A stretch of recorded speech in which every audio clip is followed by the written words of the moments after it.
Hey, what's happening, everyone? It's Michael Margolis here, Dean of Story University and founder of Get Storied. And you guys all know about the new About Me, which is my latest program teaching people how to reinvent their bio as a story. In today's video, I want to talk to you guys about the concept of forced intimacy. You might be going, whoa, where's Michael going on this one today? Bear with me, okay? Forced intimacy is actually a really important concept for you to keep in mind. So, forced intimacy, how does it work? Well, we're out there networking, you're meeting people. Very quickly, you exchange business cards or you exchange information. You start following each other on Facebook or Twitter. Suddenly, you go from an acquaintance to, whoa, this person's sharing all sorts of personal details with me. And for some of us, that feels a bit uncomfortable.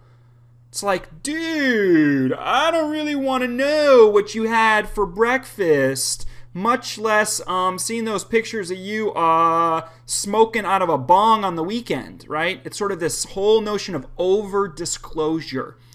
It's like oversharing, right? We have a word for it, TMI, too much information. So part of us, right, we're a little like a bit turned off, like there's too much information that's being shared with us. That's forced intimacy, okay?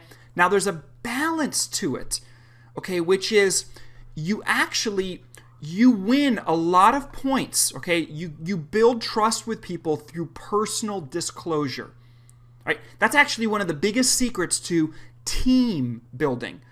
If you have a group of executives or a work group and you're trying to build trust and collaboration, you do it through personal disclosure.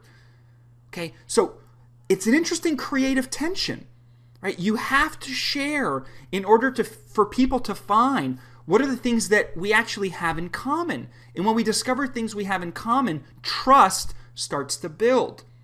So you get major points by sharing, but you also don't want to force the intimacy upon people. So what you want to be thinking about is the things that you're sharing. Well, is that going to invite people into relationship? Or is that going to scare people because they go, whoa, that's kind of heavy, man. It's kind of like going out on your first date with somebody, and on the first date, you share your deepest and darkest secrets. You put it on the table. That's a pretty high-risk proposition.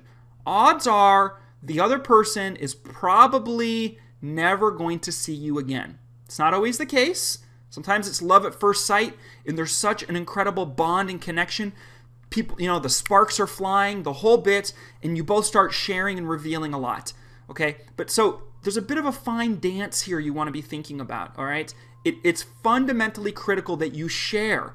All right? Our social media culture means that people expect to know some of the personal details about you, okay? But you don't want to force it upon them. You don't want to go over the top. It's just giving people a couple different examples.